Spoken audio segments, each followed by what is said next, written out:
Olá, senhores, sejam muito bem-vindos a mais um vídeo no canal Coruja do Carvalho. E perdoem a minha voz aí, ela tá um pouco rouca porque eu tô com uma dorzinha de garganta, eu acho que é alguma inflamação, né? Inclusive todo mundo da minha casa pegou, então talvez seja um vírus, mas logo passa. Mas enfim, o vídeo de hoje é trazido a vocês através de uma doação do Tio Patinhas 18, e eis o que ele tem a dizer.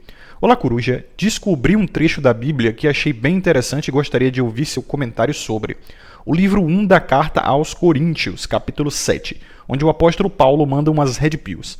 Há diversas traduções online que dão margem para interpretações distintas, e por isso penso que seria ótimo ouvir o sermão do, entre aspas, pastor Coruja a respeito. Muito obrigado. É óbvio que ele está zoando aqui, né? E eu que agradeço aí ao tio Patinhas pela doação e pelo assunto de vídeo. Lembrando a vocês, senhores, que se quiserem promover um vídeo aqui no canal e ganhar acesso vitalício a conteúdos antecipados através de um cargo no meu servidor do Discord, o link está aqui na descrição e no comentário fixado, e vocês podem apoiar o conteúdo também deixando um like, se inscrevendo, ativando as notificações, compartilhando o vídeo e, é claro, ficando à vontade na seção dos comentários, como sempre. Isso ajuda demais a manter o conteúdo de pé e gratuito para todos os homens, tá? Muito grato a todos que fazem isso. E o mais engraçado é que eu gravei esse vídeo todo aqui lendo pelo Bíblia Online, mas o Bíblia Online é muito ruim, cara. Meu Deus do céu, e é o mais acessado do Brasil, né? Um dos. Eu achei uma versão aqui muito mais clara de 1 Coríntios 7 no www.bible.com. Vou deixar aqui na descrição e no comentário fixado o link. E Paulo já abre aqui com uma pedrada, né? No versículo 1 ele diz: Agora, meus irmãos, vou tratar das perguntas que vocês fizeram na última carta. É bom que o homem não toque em mulher. Cara, tu não vai ver praticamente pastor, padre, pregador nenhum falar sobre isso, tá? Recomendar uma coisa dessa, porque isso é péssimo para os negócios, é péssimo para a igreja, é péssimo até para a sociedade, né? Então todo mundo cala a boquinha, por quê? Porque, cara, é preciso convencer os homens a buscar uma honradinha na igreja, entendeu? O que chama a atenção dos homens, que são os que mais produzem, que tem mais grana para a igreja, obviamente, são as mulheres. E, porra, a maioria dos homens acha que vai encontrar uma santinha ali dentro. Ele não perde por esperar, que delícia. Então tu não vai ver pastor, padre, nenhum tipo de sacerdote ou pregador jamais recomendando celibato. Tu não vai ver, eu nunca vi na minha vida. E aí no versículo 2, Paulo diz: geralmente, porém, é melhor ser casado, todo homem tendo sua própria esposa e cada mulher tendo seu próprio marido, por causa da imoralidade. Então você vê aqui que, obviamente, ele recomenda o casamento somente para evitar a fornicação, que é o sexo fora do casamento. No terceiro versículo diz: o marido deve cumprir os seus deveres conjugais em relação à sua esposa, e a esposa deve fazer o mesmo com o seu marido. Então, a Bíblia é muito clara a respeito da divisão de papéis dentro de um casamento, né? É aquele papel tradicional de gênero, muito comum: homem, provisão e proteção, mulher, submissão e tal. Mas já falei sobre isso no vídeo anterior, né? Aos homens é exigido isso e é inadmissível que eles não cumpram com esse papel, mas os próprios homens não exigem esse tipo de comportamento da mulher hoje em dia. E aí os caras que exigem, querem cumprir a Bíblia, os cristãos, né, que querem cumprir a Bíblia e encontrar uma mulher submissa, estão ferrados, porque as mulheres simplesmente usam do seu dom do livre-arbítrio dado por Deus, né, para simplesmente gozar do mercado, do livre mercado, e aí falam: olha, você está querendo que eu seja submissa, mas tem o Zezinho ali, que também é um varão da igreja, oferece mais do que você e não exige submissão, e aí? Então, assim, o cara que exige demais, né, demais não, o cara que exige o mínimo dentro da Bíblia, o cara está basicamente pedindo para ficar em celibato. Então não dá nem pra chamar de incel um cara desse, né? O cara é voocel de fato. E aí, algo interessante que o Paulo diz aqui no versículo 4 é: pois a mulher que se casa não tem mais autoridade sobre o seu corpo, mas sim o seu marido. E do mesmo modo, o marido não tem mais autoridade sobre o próprio corpo, mas sim a sua esposa. Essa parte é engraçada porque, ao meu ver, tem duas interpretações, né? Tem uma interpretação idealista e uma interpretação realista, ao meu ver. A gente tem que lembrar que a Bíblia ela é muito idealista, né? O cristianismo, no geral, é uma religião muito idealista. Na verdade, é bem difícil uma religião não ser idealista, né? Precisa ficar idealizando com paraíso, inferno, uma danação eterna, salvação e tal. Isso é necessário para manter o seu papel de instituição social, né? Para manter o controle social. Religião serve para isso, tá? Ouvinte, caso você não saiba, caso você seja um cara que acredita muito nessas coisas místicas, um cara mais esotérico, mais gnóstico, aí eu não vou mentir para você, não. Do ponto de vista factual, a religião ela é feita para controlar as pessoas.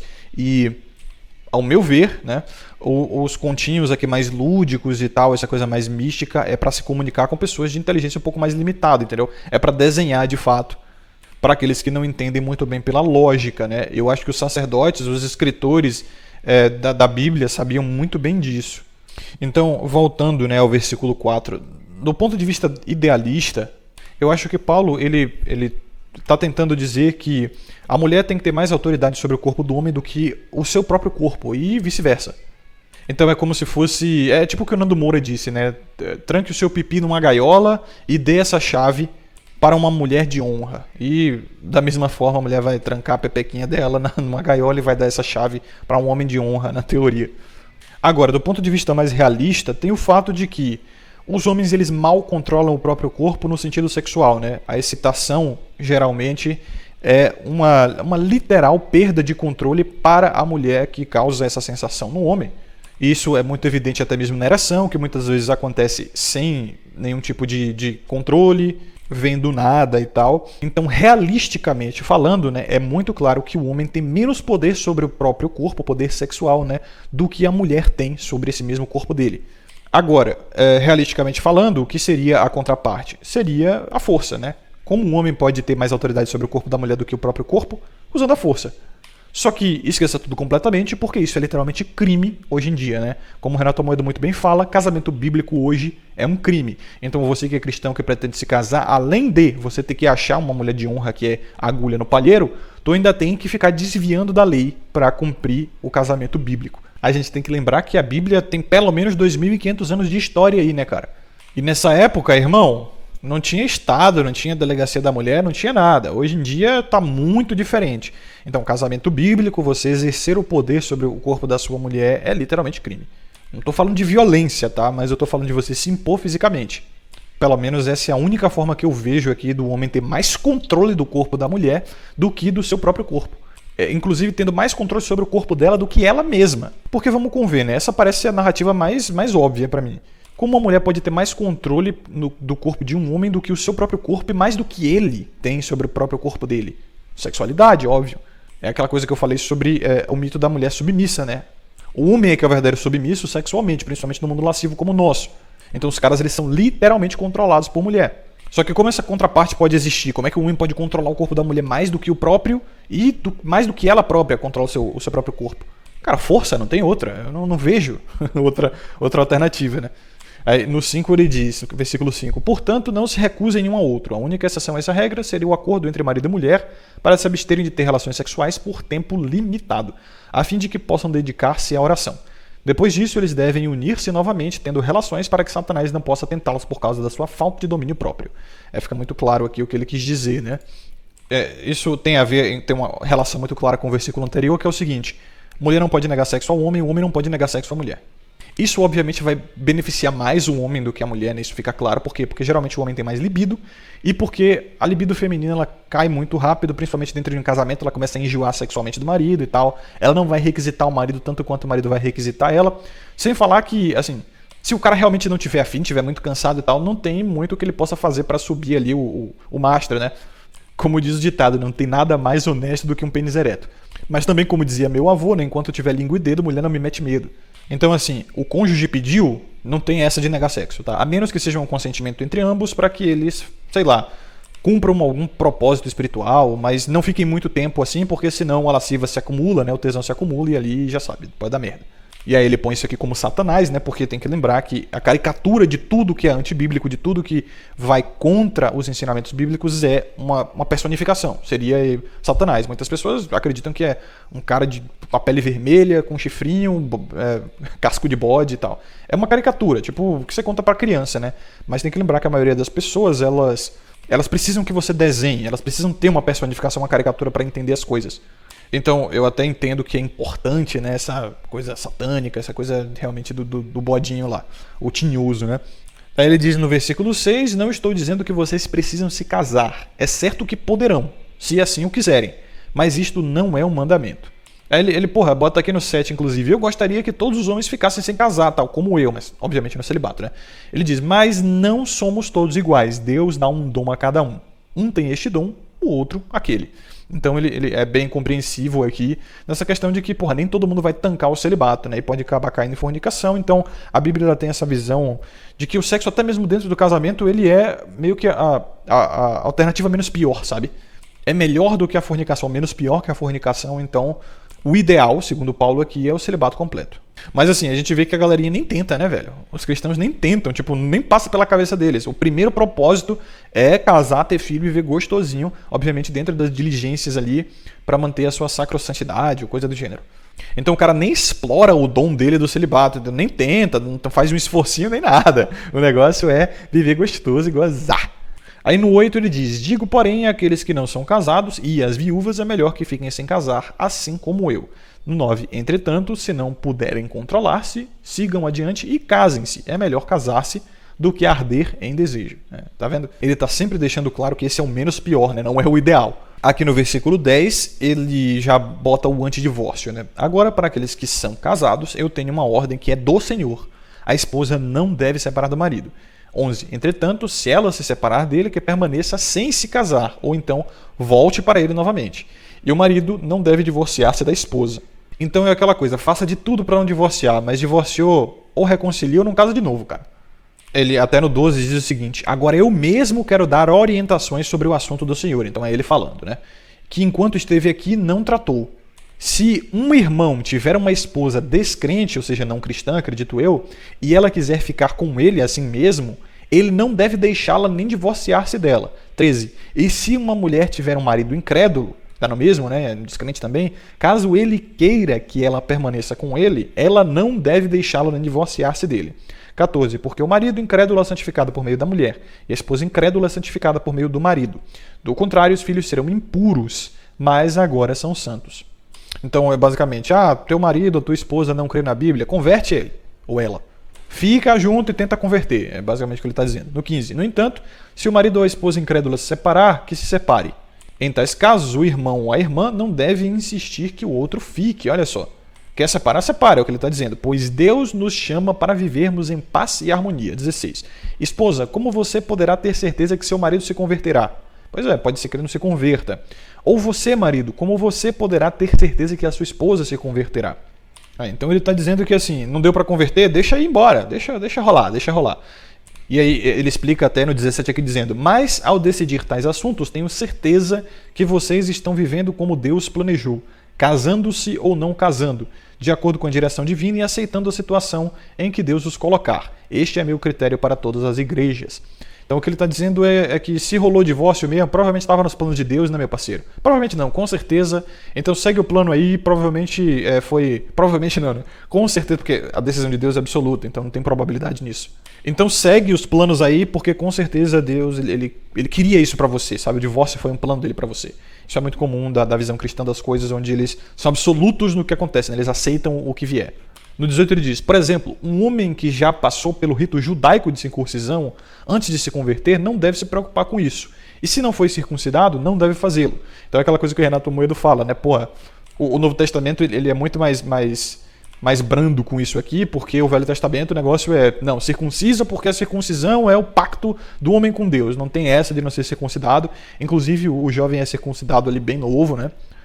Num processo que antigamente, porra, era sem anestesia, era na faca cega, provavelmente dava umas infecções, uns problemas ali sinistros, e talvez isso fosse até para diminuir a libido do cara, entendeu? Para fazer ele não se distrair com sexualidade. No 19, por exemplo, ele diz, porque não faz diferença alguma se um santo passou pela circuncisão ou não. Porra, tá vendo? O Novo Testamento ele é mais brando com isso, né? O Velho Testamento tem essa não, filho, é circuncidado ou então você é herege.